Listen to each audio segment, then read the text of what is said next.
Assalamualaikum dan salam sejahtera. Saya Siti Zubaida binti Kutbudin Naina, nombor matrik 275197. Hari ini saya ingin membentangkan mengenai perkhidmatan penghantaran barang dan makanan.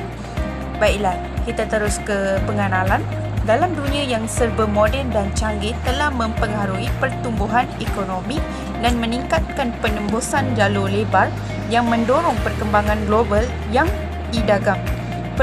Perniagaan melalui talian berbentuk e-dagang di mana pengguna tertarik dengan penghantaran barang dan makanan dalam talian. Terdapat juga andaian dan idea.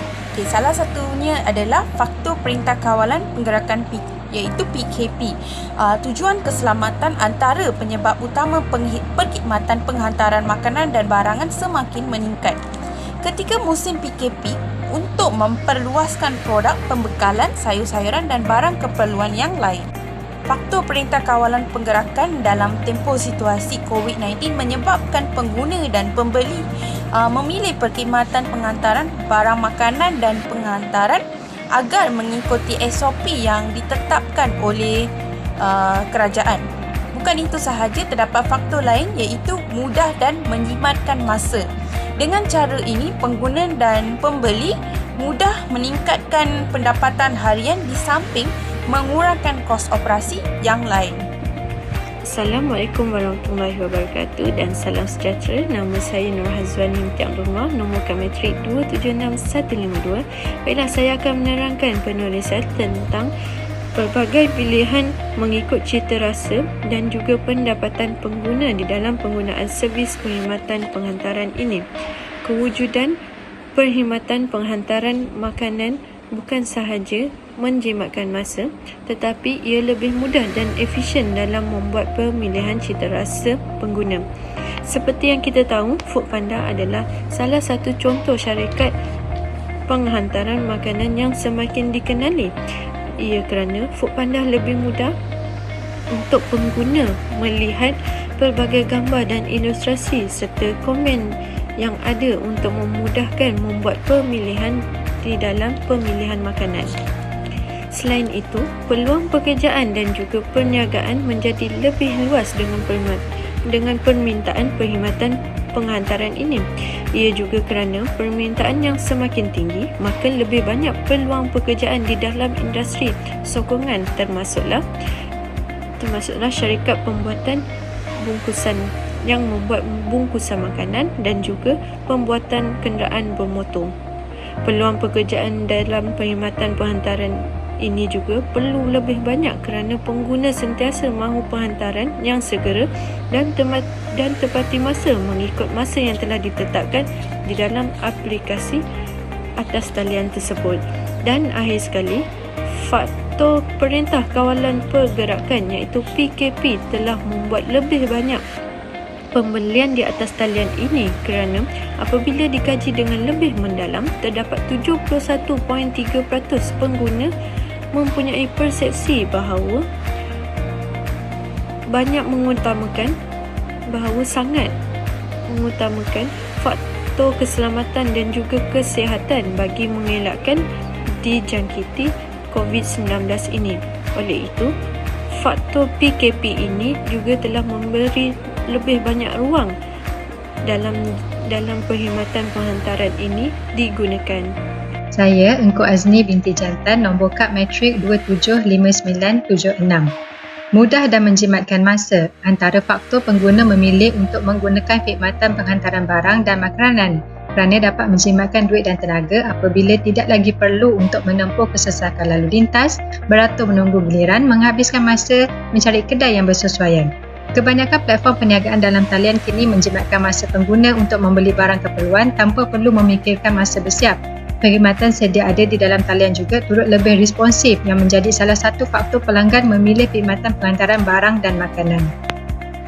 Pelbagai pilihan mengikut cita rasa dan pendapatan pengguna. Seseorang berada dalam posisi mengambil keputusan apabila perlu membuat pilihan antara melakukan pembelian atau tidak.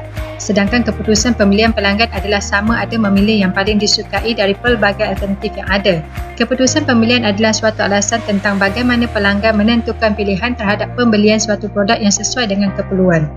Disebabkan makanan dan minuman menjadi keperluan asas setiap isi rumah, maka tidak kira peringkat pendapatan, ianya tidak akan terlepas mengeluarkan perbelanjaan untuk bahagian asas tersebut berbanding perbelanjaan yang lain.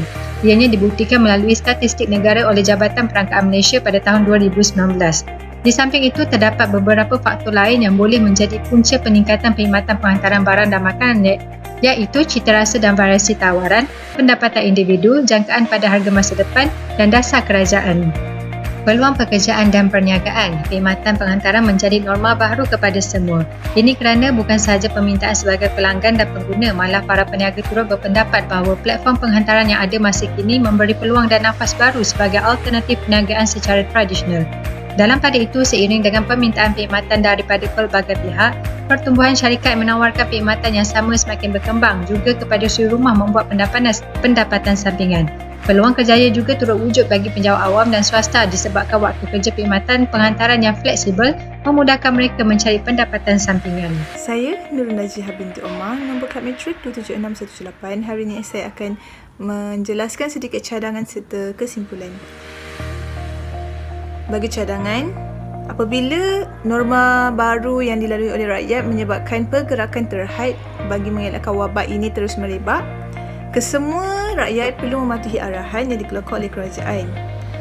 Terdapat beberapa perkhidmatan yang boleh membantu pengguna untuk melakukan proses jual beli tanpa keluar dari tempat kediaman.